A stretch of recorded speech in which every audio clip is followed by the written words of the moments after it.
Hey, what's going on, guys? Happy Homebrew Wednesday. Chris here. Today, it's a California common day. Over winter break, I was able to enjoy some Anchor Steam, and it inspired me to brew a steam beer, steam style, with the California lager yeast strain.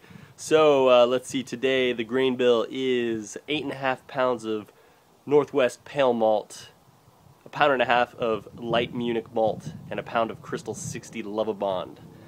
And I'm pitching using all Northern Brewer hops and Wyeast California lager. I'm going to ferment it probably around 65, 66 degrees, somewhere around there. Whatever temperature my house is, I'm not going to heat it up too high. So anyways, I'm about to start milling the grain. Show you there. Alright, happy homebrew. So here's the malt mill. I go old school and just hand crank. There's the beautiful grains. Check back in with you at mashing time. Alright, what's going on, guys? So what I'm doing here is I'm measuring the temperature of the grain that I crushed, so I can precisely dough in at a good temperature to hit my mash temperature. What I'm going for is a 152 mash temperature. Sorry for the shaking. A little too much coffee this morning. So here it's 65. Let's go over here. 65. Yeah, 66. 65. So, alright, so what I'll do is I'll plug into my equation that the grain temperature is 65 and that I want my mash temperature to be 152. So I'm going to heat water to a certain point, add it to the mash tun, stabilize at that temperature, and then dough in, and I'll see you then. I'll show you my setup too in the next shot. Alright, happy brewing. What's up, guys? So what I have here is a bag of some brewing salts. Basically what I have is gypsum, magnesium sulfate, and calcium chloride. I'm brewing a California common, so I'm kind of going for pale ale style water, so nothing too hard, actually going for a little softer water. And I live in Walla Walla, Washington, and the groundwater here is just super hard. It's got all kinds of minerals, a lot of irrigation runoff from all the farming that goes on out here. So I use distilled water in the brewing process so I can build the water profile to my needs. So what I do is I calculate the minerals that I need for my water, and I supplement with the brewing salts, and I add these salts directly to the mash. Here I have the grain, as you can see, nice and crushed. And yeah, so I'll go ahead and plop these salts right in here, and when I dough in, they'll get nice and mixed in and keep my mash pH right where I want it. And what happened was, my first couple all grain beers, I used groundwater, and they came out pretty bad. I was like, what's going on? They wasn't getting infected, or just tasted weird, salty, minerally, irony, kind of weird stuff going on. So I started brewing with distilled and building my own water. So, alright guys, cheers. Okay, brew water is about 165, right where I want it, strike water. So time to dough in. Alright.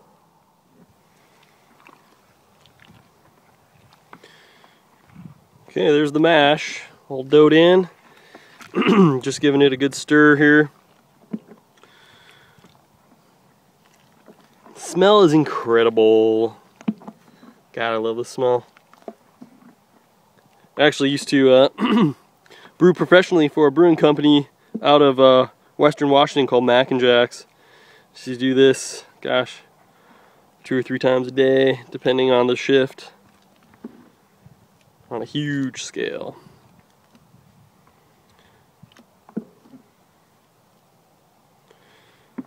Trying to get all these dough balls.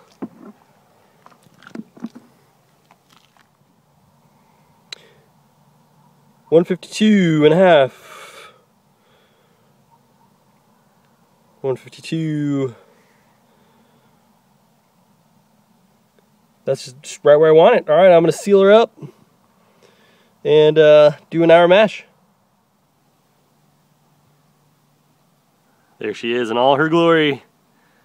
The brewery.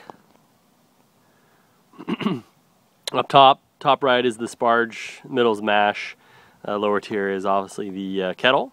I use a Blickman Boilermaker. I went with the 10 gallon. I kind of wish I went with the 15 gallon because now I can, the biggest batch I can make is like, 5 gallons. So word to the wise, go with a little bigger. So if you ever want to expand or brew with a buddy and you each want to go away with 5 gallons, you can do that.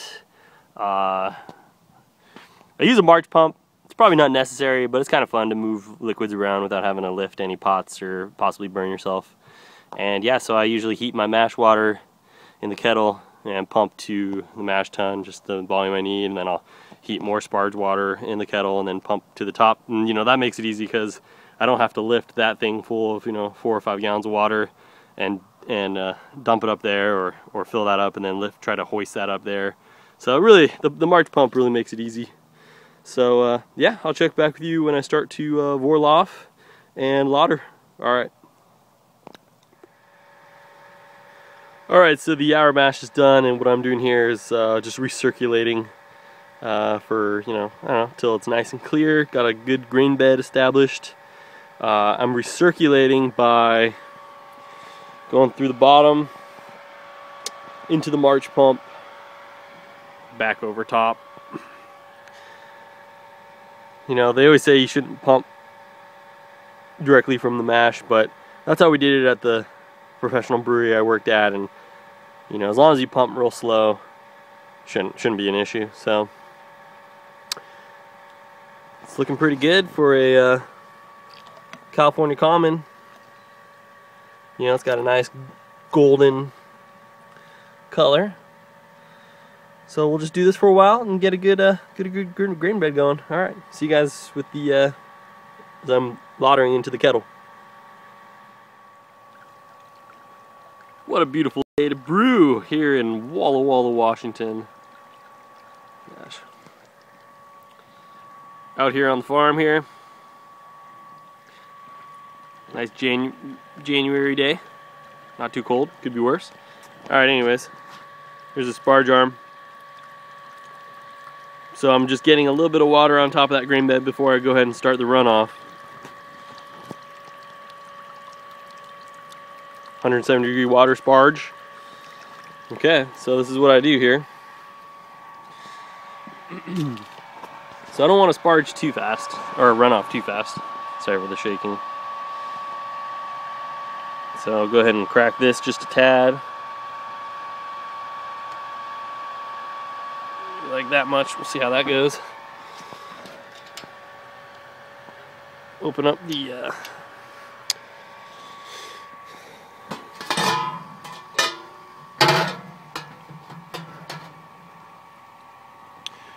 should start to see flow here pretty soon.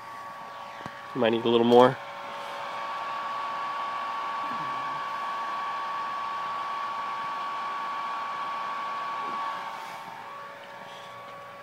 Oop, there she goes. Might be a little too fast.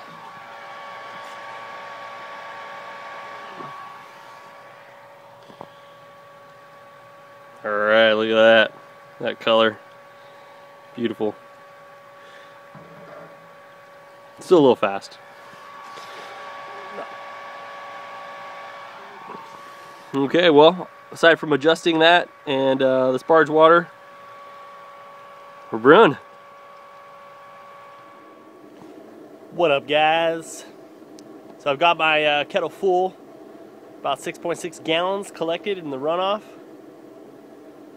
Should be good. I'm just waiting for a boil to come right now. Got a nice little layer of foam. Let's check it out.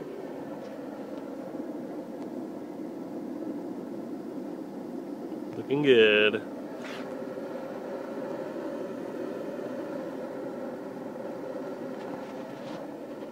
Alright. See you when I add the hops.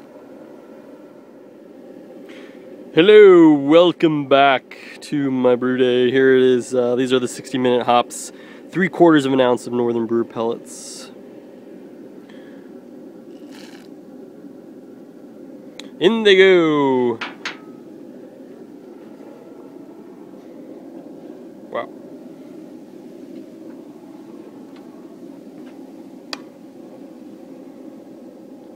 Smells amazing.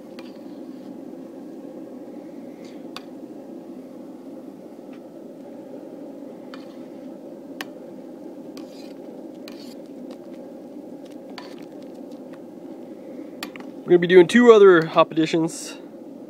One at 20 and one at 10. So until then, I'm going to go make myself a sandwich, sanitize my carboy. Alright.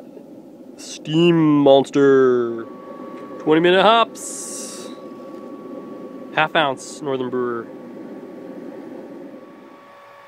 Alright, boil's done. Time to show you my counterflow chiller, also known as a plate chiller. Just like the big boys do it in the big breweries. Really easy to use. So I've opened up that valve on the bottom of the kettle. I got everything hooked up here. The wort goes in and it comes out. Water flows in the other direction. So this is what you do. Turn on the water. This is the chilling water. Okay. And we open up the pump.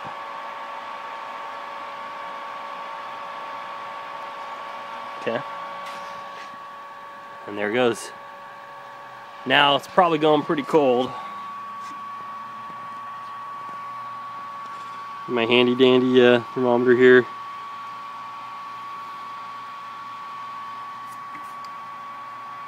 You don't want to chill it too much.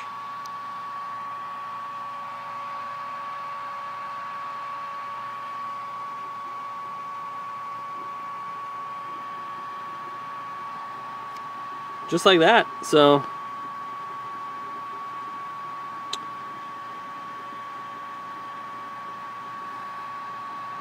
going at about, you can see it's starting to show up there, about 72. Sorry for the angle. 72 degrees runoff. Not bad. Right into the carboy.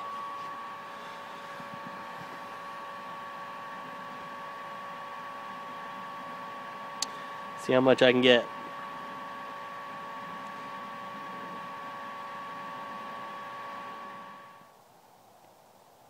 Alright, so brew day's over. I got everything in the carboy. Just shy of 5 gallons, probably like 4.8, 4.9 gallons. Trying to mess around with like figuring out what my losses are. I've never really paid much attention. Batch to batch, I'm like, man, how much water do I need? And you know, just trying to be more consistent with hitting my target volume of 5 gallons. And yeah, so here's the finished wort. You can already tell it's going to be nice amber color. You know, maybe a little dark for the style of California Common, but you can, you know, I mean, it's already got lacing. You know, it's not even carved or anything, so should be good. Good head. Of course, it's obviously sweet, but I'm getting a nice herbal, earthy hop sort of flavor. Real nice malty backbone to this beer. I think it's gonna be good. I pitched the yeast. I made a little 1500 milliliter starter last night. That pretty much fermented all out by just now. And yeah, so we'll have a good ferment and check back with you on how the fermentation's going. And yeah, thanks for joining me on this brew day. Beautiful day here in Wall Wall. Cheers. Hey, what's going on, guys? Happy Homebrew Wednesday! Real quick, just to check back with you on the ferment. I think it's all dry. It's been 72 hours and the krausen has fallen. And yeah, just wanted to show you the ferment. Had a nice little blow off going on. And so yeah, here's my carboy. Let's just keep it dark. Yeah, so there she is. You can tell, had a good head of foam, but now it's fallen. And it's still bubbling a little bit. Gravity came out at 1064, a little high for what I was going for, but you know what? It's homebrew, it'll be good. Haven't decided if I'm gonna dry hop it, but just wanted to check in with you guys. Alright, talk to you soon next Wednesday. Peace.